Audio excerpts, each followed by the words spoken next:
Okay, here we go. So, what we've been talking about in Genesis 1 and what spills over into the first part of Genesis 2 is that God in creation took primordial chaos, the empty nothingness of just the waters in the physical world, and he transformed it into a cosmic temple. Cosmic is just a big fancy word that biblical scholars use for universal. We might say planetary wide temple. So you could just think of it in terms of that. We left off with the after day 3. So let's review these first 3 days and what we talked about last week. And then we'll jump into days 4 through 6. And if we can, also hit day 7 in the same day. So it's very, very important for us to start out with this. The ancients did not have scientific language. They did not have scientific thinking. Everybody thought phenomenologically. That was a big fancy word that we looked at last week. What does phenomenological language mean? Logan. Good.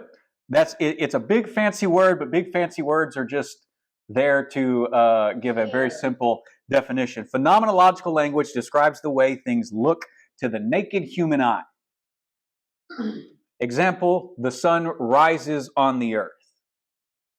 Right? Nobody looks at the sun and says, it's the center of our solar system and the earth is rotating around it. And nobody actually speaks scientifically. Nobody really even thinks scientifically, even the scientists. They still speak and think phenomenologically. It's too deeply ingrained in the human experience. So the Bible will describe things from the universal human experience, not an exact scientific representation, okay? So we can stop with the whole idea that Genesis 1 is going to try and answer scientific questions.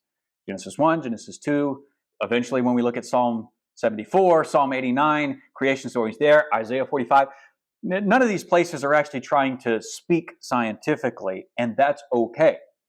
What we don't want to do is impose our modern thinking and our modern expectations back on ancient Hebrew text, like the Bible. If we do that, we're going to misunderstand the story. By the way, take your Bibles out and open up to Genesis 1. I'm going to have the scriptures up on screen, but reach under your chairs and pull that out, because from this point on, I always want us to have our Bibles open. So I'll continue on with the review while you're doing that. You said Genesis 1. We'll get to the verses here in a second. So here's my proposition. Science and the Bible can both be true in as far as the claims that they are attempting to make are valid claims. This is a little bit of clarity for what I didn't exactly say last week. So Genesis 1:1 all the way through 2:3, this creation story, is not attempting to make scientific claims about the origin of the universe. How could it be attempting to make scientific claims when nobody made scientific claims or asked scientific questions until about the 1600s? They didn't even start. Logan, you're absolutely right. They can't be trying to make those claims because those claims didn't even exist. They're not thinking that way, and they're not writing their story that way. So science does not have a monopoly on what is true or what is truth. Only arrogant humans ever think that way. Modern people who say, this is my way of thinking, therefore that's what the ancients meant, and if they didn't mean it, then they're wrong for thinking that way. And that's just stupid. Nobody actually thinks scientifically, as I've already said. Everybody thinks in terms of what they experience. Phenomenological language is just as much true language as scientific language, and they're viewing the world in two different ways and making the same conclusions and propositions differently. So science can and does tell us true things, as can other forms of thinking. Not all truth needs to be communicated scientifically. Phenomenological truth can still be true. Using language that describes things you can see with your naked eye is still a valid form of telling the truth. Calling it a sunrise is not a lie because you experience it as if it's rising. So the Bible is not making scientific claims, but that does not make it false. If you can set aside what is right and true based on scientific terms or otherwise, if you can do that, you can read the scriptures and say, okay, wait. The claim here is that God is the creator. The claim here is that he pushed back chaos and formed orderly realms and then filled those realms with life, and then he sat down to rule those realms. That's the claim of Genesis 1. Okay, does that have to be written and communicated in a literal historical story? Did God have to do it exactly this way? And the answer is no. They're just wrapping the truth of God up in a story that they can understand, a story about God building creation as a temple, and that's a vastly different perspective on Genesis 1 than most people talk about because they're trying to reconcile science and the Bible, and there's not really a need to do that if you can understand two different categories of thought. The way that they make their arguments, they're coming to the same conclusions. My advice is learn both. Learn science. I mean, you're taught that in school anyways. Learn phenomenological language. You should be taught that in English classes anyways. Different ways of writing and expressing ideas, and then realize they actually are parallel and talking about a lot of the same things. So, okay, this is what I've already said. The point of Genesis 1 is he created everything by giving it form, life, and purpose, and he rules over it as king. So the text tells a story about a single God triumphing over the forces of chaos to establish the world as his own temple kingdom. Kingdom is just another word that expresses the same thing, and that word exists all throughout the Bible. Just because it doesn't exist in Genesis 1 doesn't mean it's not a valid way of thinking about creation. If creation can be described as God's home, another way of describing it, if you can describe God as king in that home, is that the home itself is God's kingdom. He rules alongside this kingdom with his image bearers, and this is what we're going to start getting into today as we jump into day 6. We're not going to touch on too much in detail. We're going to save a lot of details for when we're in chapter 2, because chapter 2 of Genesis gives us those details. So we'll reflect back on Genesis 1 as we deal with Genesis 2.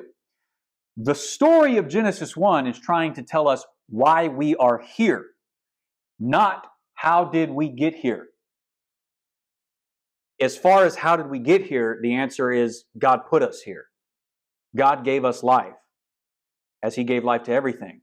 But that's even not really the focus and the emphasis of Genesis 1. The focus and the emphasis of Genesis 1 is, let me tell you about human status and what God did in giving us purpose and function in this world as he gave purpose and function to all of life and creation. So it's trying to make, I should say, a theological point, not a scientific one. And if we can understand that, we'll actually read the story and come to the right conclusions. If we're demanding that truth has to be spoken scientifically and that a scientific point has to be made, you're going to have a bad time reading the Bible, as you will with all other ancient creation stories. Here's the thing about science, the limitations for science. Science cannot tell you why you exist, even if it can tell you how you came to be. If it can tell you the process of human reproduction and how humanity physically originated in the universe, it still can't tell you why you even exist at all. Even if it can tell you that there was a Big Bang, it cannot tell you why a Big Bang happened. So, purpose or function is a non-physical reality. The reason why God gave breath to your lungs cannot be answered scientifically because it's not a matter of your physical existence. So we label it as non-physical. Another word for non-physical is metaphysical. So I'll use this term, metaphysical, something pertaining to the non-physical truth or reality in this world. How do you expect science to give you a metaphysical answer? It can't, because it's not looking at metaphysical reality. It's looking at physical reality and determining things based on what it can look at and see physically, and the processes of physical interaction, the processes of living cells and organisms interacting, which is a lot of the function that gets built into the creation in Genesis 1. The metaphysical reality is the point of Genesis 1. So it's not trying to tell you physical realities, it's trying to tell you metaphysical realities, and to do that, God creates the physical universe. This is the point of why God created the physical universe to begin with. God, think of it like this, God loves the physical world, okay? It was His idea. He is not against physical reality. When we get to Genesis 3, the serpent doesn't like the physical world. So he's going to try and get humanity killed. But God loves the physical world. And what He did was He took His non-physical or metaphysical reality that already existed, and He built a physical world to express those truths. Truth itself is a non-physical reality. Think of it like this. What are you looking at, sorry, that's not the right way to say it. What are you after when you take somebody to court? Money, maybe? It depends on what the justice is like. Good. Sorry, Casey. Logan spoke and he said the answer that I was looking for, justice. And so I kind of trailed off with what you were saying. What were you saying? I was saying it kind of depends on what happened. And depending on what happened. Say they're going to jail. Good. And like. Good. So what you're circling around there in a term could be justice, because depending on what happened, somebody did something wrong to you and you're after the courts setting it right, which is one aspect of justice, or you wronged somebody else and the court is there to prove it and punish you for what you're doing wrong, which is another form of justice. But in the end, regardless of what side of the aisle you're on, when you take somebody to court, you're essentially looking for justice from the court. What the heck is justice? That's not a physical reality.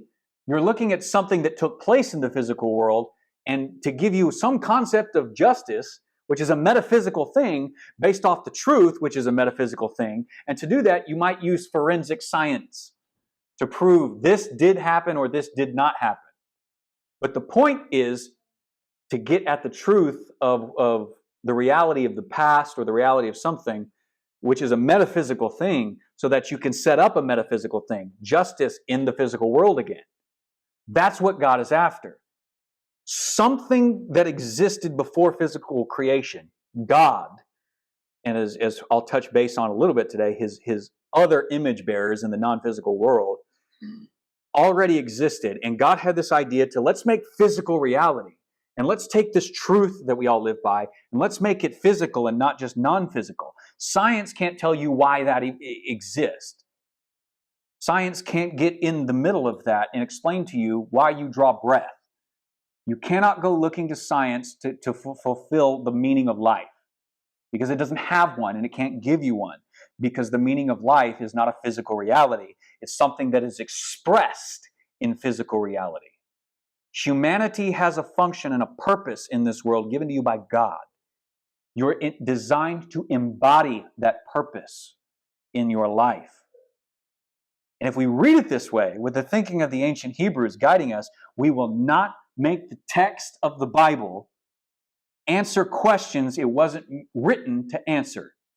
So we're not going to make Genesis 1 or Genesis 2 tell us things that it's not designed to tell us. We're going to let it speak and say what it wants to say, and we're going to accept the limitations of what it didn't say.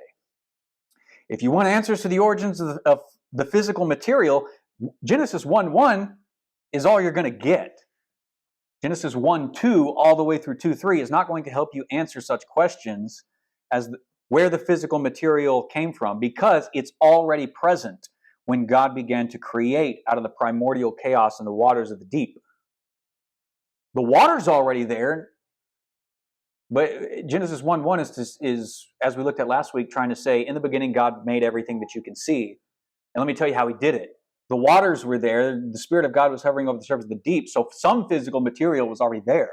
I would say in the mind of the ancients, if you read creation stories, the physical material is always there, and the gods take it and form it out of primordial nothingness, which is just a big, or often just a big lump of gooey nothingness that they sprung out of and stuff. It gets weird. We'll look at a little bit of that. So what matters to the ancient Near Eastern Hebrews is not the creation of physical matter, but the form and the function of something. A creation in the ancient world was not about something popping into being out of thin air. It was about the pure chaos of the world being subdued into a form by a God so that it could function or have a purpose that was desired by that God. An example that we looked at last week, you buy a bunch of furniture from IKEA, you don't have the furniture. You have the physical materials necessary to build the furniture. But you got to put it together yourself. You have to form it so that you can have the function of a desk, of a chair, of a bed frame. Genesis 1:2, the primordial waters, called the deep, are the imagery of pure chaos, keeping form and function from existing. It was, Genesis 1:2, formless and empty when God surveyed the scene, and to deal with this, he began to create over the course of 7 days. So let's just real quick review the first 3 days of creation. So the 7 days of creation can be divided into 3 groups. You can see them here on screen like this. Group 1 is days 1 through 3, where God pushes back chaos to create 3 realms of order. Days 4, 5, and 6 is group 2, where God takes each of the days, or each of the realms rather, that he created and puts living creatures to fill them. Group 3 is just day 7, where God sits down to rule creation. Reviewing days 1 through 3, in the beginning God created the skies and the land. Now the land was wild and waste, and darkness was over the face of the deep, of the abyss, and the Spirit of God was hovering over the face of the waters. And God said, "Let there be light." So the first thing that God creates really up here in light and separating light from darkness, what is the first thing that he creates on day 1? He creates light. That is true, and that is a valid way to say it. But what is he really after? Time. Good. Day 1 is the creation of the order of time out of the creation of light from darkness. Day 2, he's primordial waters. He separates water from water. We talked about last week the dome that they thought held up the water, the vault in the skies, according to the NLT translation.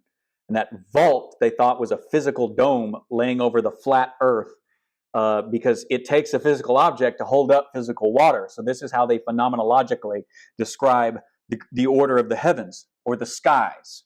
Weather patterns are essentially what are created on day 2, according to Genesis 1. And then day 3, the order of the land or the earth. God creates the land. It's the future home of these beings, and the vegetation and the plants are the second thing that he creates on day 3. So on day 3 and day 6, he'll create 2 things on each day. So now look at Genesis 1, verse 14. I've got the scripture up here on the screen for the recording, but I'm going to read starting in verse 14. This is starting on day 4. And God said, "Let there be lights in the vault of the sky to separate the day from the night, and let them serve as signs to mark sacred times and days and years, and let them be lights in the vault of the sky to give light on the earth." And it was so. And God made 2 great lights, the greater light to govern the day and the lesser light to govern the night. He also made the stars. God set them in the vault of the sky to give light on the earth, to govern the day and the night, and to separate light from darkness. And God saw that it was good, and there was evening and there was morning, the 4th day. And God said, "Let the water teem with living creatures, and let birds fly above the earth, across the vault of the sky." So God created the great creatures of the sea, and every living thing with which the waters teem, and that moves about in it, according to their kinds, and every winged bird according to their kind. And God saw that it was good. God blessed them and said, "Be fruitful and increase in number, and fill the waters of the sea, and let the birds increase on the earth." And there was evening and there was morning, the 5th day. And God said, "Let the land produce living creatures according to their kinds, the livestock, the creatures that move along the ground, and the wild animals according to its kind." And it was so. God made the wild animals according to their kind, the livestock according to their kind, and all the creatures that move along the ground according to their kinds. And God saw that it was good. And God said, "Let us make mankind in our image and our likeness, so that they may rule over the fish of the sea and the birds of the sky, over the livestock and the wild animals, and over all the creatures that move along the ground." So God created mankind in his own image. In the image of God, he created them. Male and female, he created them. And God blessed them and said to them, "Be fruitful and increase in number. Fill the earth and subdue it. Rule over the fish of the sea and the birds of the sky, and over every living creature that moves on the ground." And then God said, "I give you every seed-bearing plant on the face of the whole earth, and every tree that has fruit with seed in it. They will be yours for food. And to all the beasts of the earth and the birds of the sky and the creatures that move along the ground, everything that has the breath of life in it, I give every green plant for food." And it was so. God saw all that he had made, and it was very good. And there was evening, and there was morning, the 6th day. Thus the heavens and the earth were completed in their vast array. By the 7th day, God had finished the work he had been doing. So on the 7th day, he rested from all his work. And God blessed the 7th day and made it holy, because on it he rested from all the work of creating he had done. So let's break down group 2, days 4 through 6. Creatures to fill the realm. You've got the realms 1, 2, and 3 over here, and now he's going to fill it with creatures in 1, 2, and 3. Now let's start with day 4. The sun, moon, and the stars to fill the heavens and to govern the realm of time. Now, think phenomenologically. Why do they consider these living creatures in the ancient world? Because they're alive? Why do they think that they're alive? Because they move. Yeah, it's not an overly complex idea when you're just trying to figure out what you can see with your naked eye. They think that they're alive because from the human perspective, they move.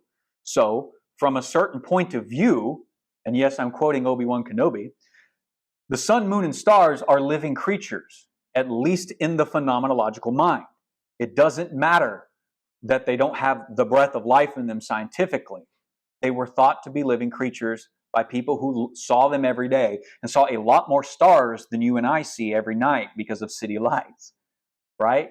They see these stars each and every night, and they notice the fact that they're moving. So they must be alive if they move.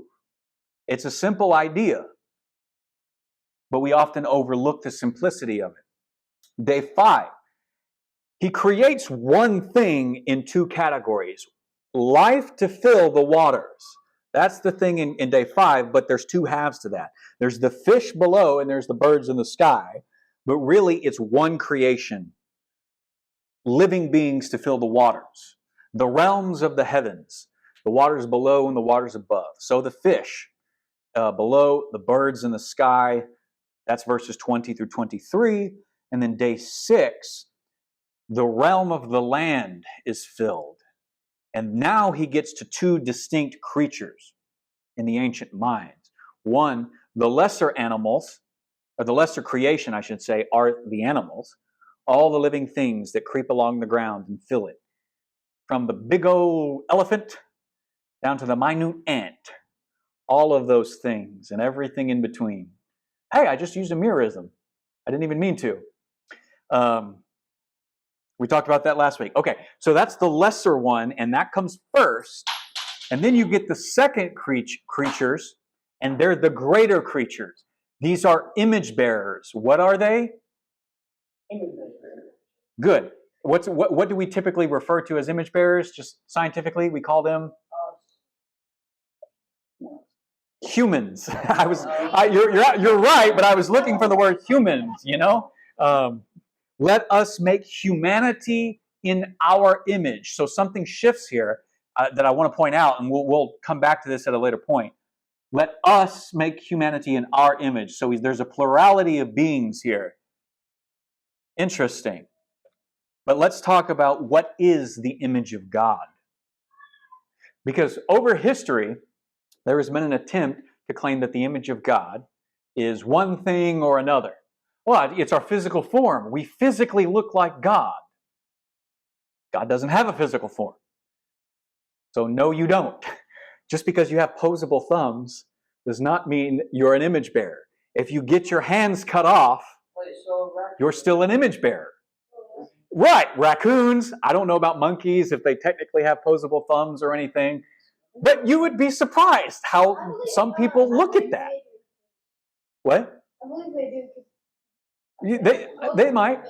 I don't know. It certainly seems like they have posable thumbs to me, but maybe I'm just reading it phenomenologically and not scientifically. I don't know what the scientific definition of a posable thumb is, Okay, so the image of God is not your physical appearance, because your physical appearance can change.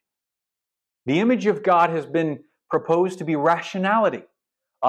Humans are more rational than the animals. We have the ability to think. All right, I might be onto something there. But if you look at it, monkeys and animals, they have the ability to think on some level. You can train an animal. A monkey has 3 different ways of yelling. One that says, hey, there's snakes nearby, everybody climb a tree. They have a different yell for the leopards. I think it's leopards, that says, hey, get up in the trees and go out onto the branches. And then they have a totally different one for just predators in general, or other monkeys violating their territory or something, but it's not a leopard or a snake or something. So they have the ability to communicate. They have the ability to think on some level. So humanity is definitely smarter, or at least we should be, but rationality is not the ancient definition of image bearing.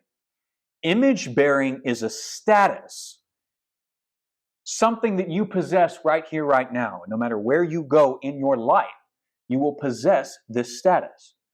Even when you die, on some level, you still possess that status, even if you can't exercise it. That status, as laid out in Genesis 1, 26 through 28, is this. You have the capacity to rule over creation.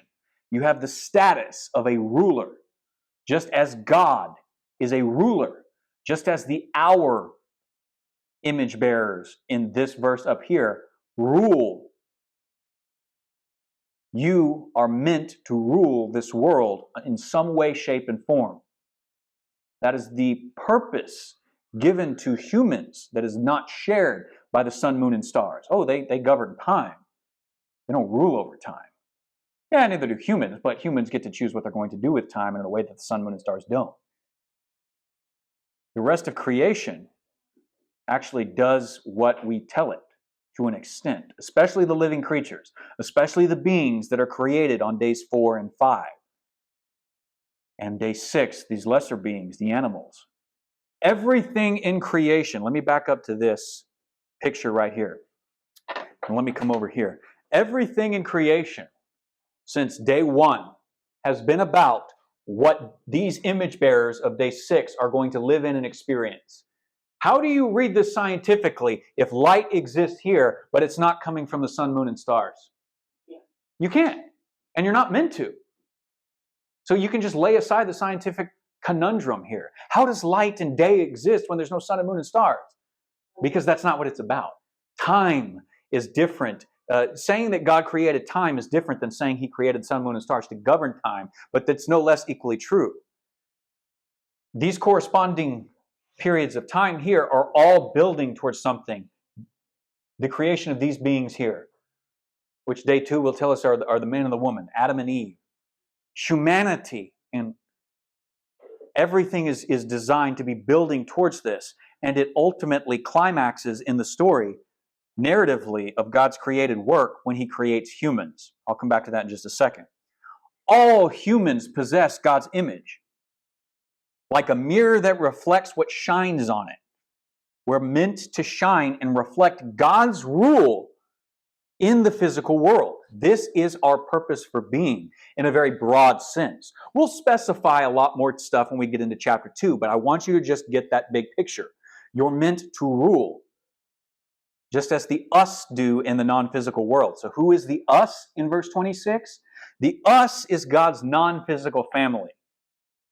We would just refer to them as the angels. There's more to it than that. Angels are low-level messengers, and some are higher beings that don't run messages, so they don't qualify as angels, but they're residents of the non-physical universe. The celestial beings is typically how I will refer to them.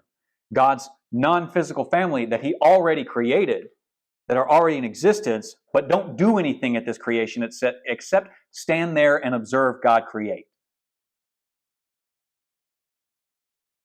Just as God uses His non-physical family to rule the heavenly realms, the non-physical world, universe, pick a term, so we are His image bearers in the physical world, meant to design and expand His kingdom in this world, His temple home. Of all God's created things, humans are created last, but they are the greatest in rank. And we know that in part because of how the story tells it. It's so fundamentally important to understand that humans are the crowning achievement of God's created order in Genesis 1. And you get this, if you can understand this, then you have to understand that all people have inherent worth and dignity because they are God's image bearers. You owe people in your life respect at a base level.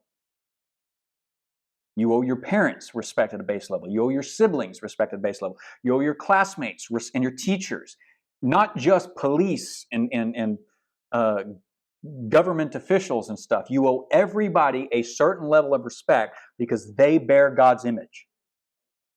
Just as they owe you a certain amount of respect because you bear God's image. Now you can forfeit that and get the death penalty. That'll happen after the flood. But you are worthy of dignity and respect. You are more loved by God than the rest of the physical world. And as I've already said this morning, God really loves the physical world. But He loves you most of all, out of everything. Everything that He has created was meant for human life and existence. So He starts with day 1, let there be light, and separating light from darkness and creating a 24-hour span of time called a day. Because He's ultimately going to, in 6 more days, 5 more days at this point, create humans to live within that 24-hour time span. He creates the vault and creates atmosphere and weather patterns because humans are going to live underneath that vault, along with other living creatures, but ultimately humans. So when God's building a temple for Himself, what is He building? A home for humans? A home for His image bearers? It's very interesting. And part of the reason that you know this is so important is because of what verse 27 is. Look at how verse 26, 27, and 28 are written here on screen. Look in your Bibles. Does it look similar to this at all? Does verse 27 stand out visually on the page. Yes, it's on paragraph. It's in its own paragraph. Why? What is verse 27? It's him creating us as believers. It is, but I mean, what is it literally? Verse 27 is a poetic statement. Everything since verse 1 has been narrative, simple sentences, simple Hebrew construct chains, very simple writing. I went to the store. I pulled up and parked. Simple cause and effect events. And then in verse 27, he stops the prose and the narrative, and he gives you a poetic statement. The first poetic statement in the Bible, and then he goes back to doing prose again. Here's the thing. The Bible's first poetic statement in verse 27. When prose are interrupted and a poetic break happens, the poetic break in narrative is a way of emphasizing something very, very important to oral cultures. Now let me go back to this phrase and show you this. What did I do here visually to set this apart? Two things. Underline it in bold. Good. I don't think it's in bold, but yes, I underlined it, and if that's what you meant by bold, yes, I underlined it, but I also made it look visually distinct. I centered it, and so you can tell right here something's different and distinct, and I underlined it. Well, going from narrative to poetry in oral communication in the ancient world is a way of making you slow down and pay attention to this little thing right here. If you were looking at it and it looks different in your Bibles and maybe it's underlined or something, your eye will automatically go there. This is a way of making your ear automatically prop up and go there. Oh, right. And when I read the passage, I slowed down when I came to verse 27 because that's what poetry is designed to do. It's designed to make you slow down and think through something very specific. Okay, it's like a Disney character that breaks out into song. The song is the important point. They're singing about something to make a point. Okay? This is why we're going to look at stuff like Pinocchio and Peter Pan. What are they singing about? Why do they spontaneously break into song? I'm not going to do it, but You'd be a great top You should. maybe later. But when the character breaks down into song, the whole scene, the whole movie stops, and you listen to the song, you experience something differently. It's the same way when you break up narrative with poetry, and the Bible does this all the time. If you can identify where the poetry is, you know where the author is trying to say, pay attention to this. So humans are fundamentally the most important creatures in creation because the poetic statement of verse 27, the first poetic statement in the Bible, underlines that for us. Hey, humans are important. How do I make that point? Underline it. Make it in poetry. Say it in poetry rather than humans are important. Well, that's very easy to read through and ignore. But if you say God made man in his image, in the image of God he made them, male and female he made them, now you've said in 3 lines, which you could say in 3 words. And you've said it in such a way where you really have to stop and think about that. And that's a good point. So, but there's something else to this story, right? Humans are the image bearers and given the purpose, but there's a climax to God's creative work in their creation, right? But there's still something greater to happen on day 7. We've got a few minutes here to look at day 7. God rests, God Sabbaths. The Hebrew word for rest is Sabbath. So when people refer to the day of rest or as the Sabbath, which Jews still do today, they're talking about the day God rested and what that meant. Now, God's not a physical being, right? We've already said that. He has no physical need for rest. So most people who read Genesis 1 as a story of God creating physical matter, they have absolutely no idea what to do with day 7 because it's not about physical matter. Especially day 7 is not about physical matter. So what do? And as the video we looked at last week pointed out, God's creative work stops here. And so God completed the skies and the land and all their inhabitants. There's a literary device called an inclusio, which we'll deal with on a different time, that basically bookends.